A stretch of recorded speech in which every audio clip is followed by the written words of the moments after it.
Hello, I'm Sarah, and word on the street has it Burgen Bread is being discontinued here in New Zealand.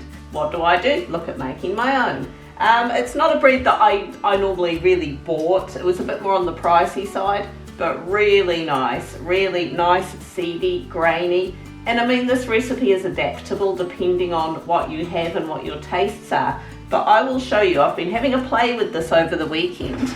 So in a bowl, we want to add 3 teaspoons of yeast. I just use this Breadmakers Yeast.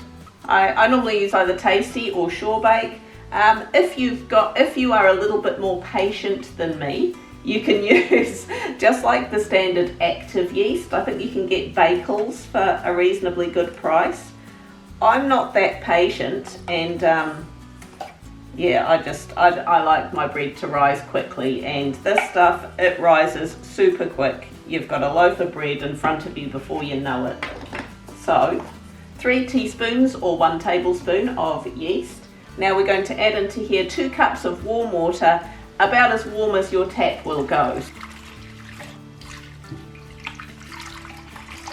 Now, just to help activate the yeast and give it a really good flavour, we are going to add a tablespoon of golden syrup. If you want, you can substitute it with maple syrup or even with molasses. That'll give you a much sort of deeper flavour, I suppose. But yeah, that really adds to the type of loaf we're making. Ooh yeah. You can just leave it out, of course, that is optional. Going to give that a bit of a gentle stir. Now, because I'm using that fast acting Breadmakers yeast, I can get away with just dumping the rest of the ingredients straight in here. If you're using more like an active yeast, the one that hasn't got the little bread improver already in it, just like the little bally things, so technical, you might want to just leave that to start frothing up and activating first, and mix your other ingredients in a separate bowl, but I'm just throwing everything in the one bowl. 1.5 cups of plain white flour,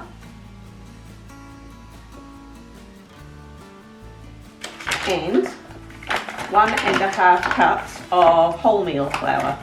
I just get the pan stuff, it doesn't really matter what brand. Now we're going to get busy with some seeds. We want to add about a cup's worth of seeds. We want predominantly sunflower seeds. However, you can add pretty much whatever you've got. I bought some sunflower seeds, but I've also got some pumpkin seeds, and randomly in my pantry I had some chia seeds and linseeds. So I'm just going to do a bit of a mix. So that's most of a cup's worth, about 3/4 of a cup's worth of sunflower seeds. And I love pumpkin seeds in bread. They're a bit more expensive though. And I add a nice wee handful of them in there. And I'm going to save some of them, also sprinkling on the top. And I'm just going to top that cup up with a mixture of linseeds and chia seeds. But as I say, whatever you have on hand. A little tip with linseeds, which I don't do because lazy. You don't get a lot of nutrition that is in the linseeds unless you crush them up, because your body doesn't really break them down. They just tend to, for want of a better way of putting it, go straight through you. So yeah, if you really do want to get some good nutrition from your linseeds, take to them with a mortar and pestle or something. Get in there. There we go. Nice little cup's worth of seeds in there. Look at that. And lastly, 1 teaspoon of salt. Give that a good mix. I actually do make bread on a very regular basis. Often I might buy 1 loaf of really cheap bread a week, just for a day when I'm being lazy. It is nice to try a few different recipes. It's been a while since I've kind of mixed it up a bit, so yeah. Now, it is quite sloppy still, but that's okay. We don't really need to knead this or anything like that. So I'm going to put a cloth over this and leave this for about half an hour Just make sure it's in a nice warm or sunny spot, and we'll see you in about 30 minutes. Okay, so it's been about 30 minutes. See, that's risen up quite nicely. Now, I'm going to get a loaf tin, just a standard, whatever size loaf tin this is. I'm going to grease this. I'm going to put this in the tin, but I'm just going to put a little bit of flour over it so that my hands don't get completely sticky in the process. Scrape that away from the sides. I'm just going to put a bit more flour around there, just so that I can give it a quick mix around. You don't really have to knead it as such. I just like to make sure everything is really, really well and truly mixed nicely.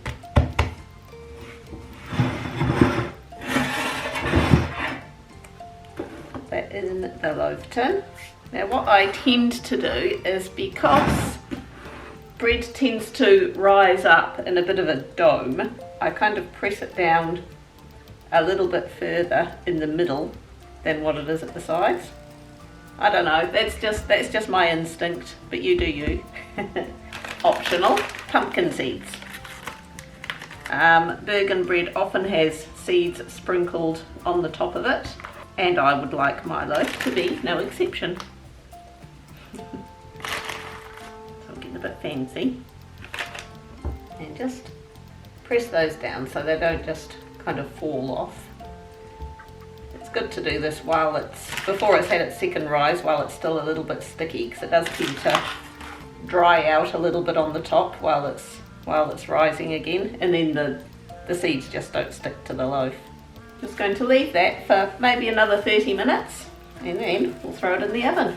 Okay, so that is that.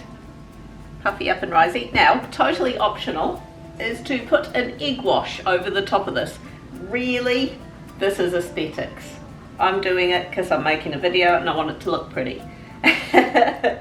Just scramble up an egg, very lightly brush it over the surface of the loaf. This will make the outside crust just lovely and brown and glossy. It absolutely makes a huge difference to how the loaf looks. I think on a normal day, I'd save the expense of an egg and just not.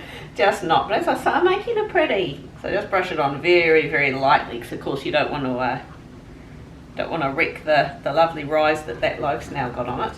And then I'm going to put this in the oven on bake at 200 degrees Celsius, 45 to 50 minutes. Just have a look, judge it.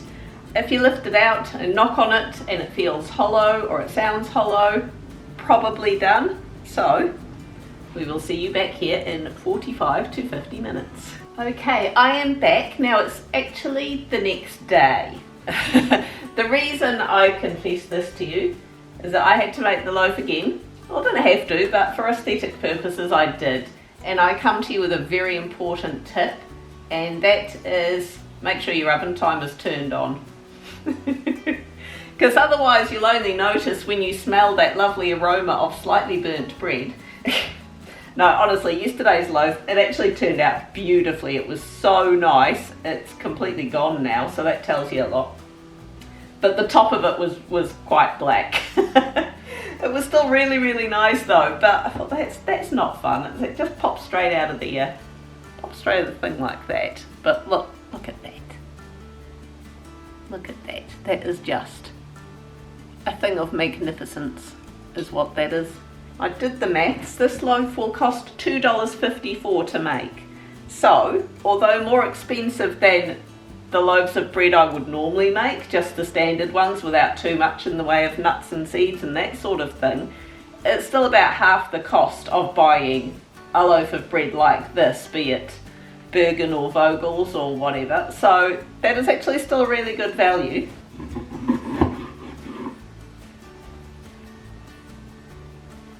Oh, I mean, look at that. Look at that.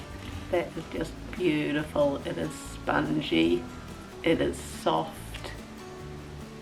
Ooh yeah. texture-wise and everything, that is just so lovely, nice and soft. It makes brilliant toast. I had some Vegemite on this for breakfast. Vegemite and butter. Oh, so nice. Olivia's just been stolen a piece and vanished. It's like kids have this radar. They know when you're making something. But, I mean, you can smell the sunflower seeds more than anything. I mean, it's predominantly that sunflower seedy flavour because there's so many of them in there. The sunflower seeds, the pumpkin seeds, they're really flavoursome as well. They add a yummy texture too. But that is just a really nice, yummy, wholesome loaf of bread. Great for toasting, great for sandwiches. Give it a go, especially now with the lack of Burgen bread in the supermarkets. Have a crack at it. You don't need a bread maker, no intense kneading required, easy as. Hit like, leave me a comment down below, and we will catch you next week. Bye.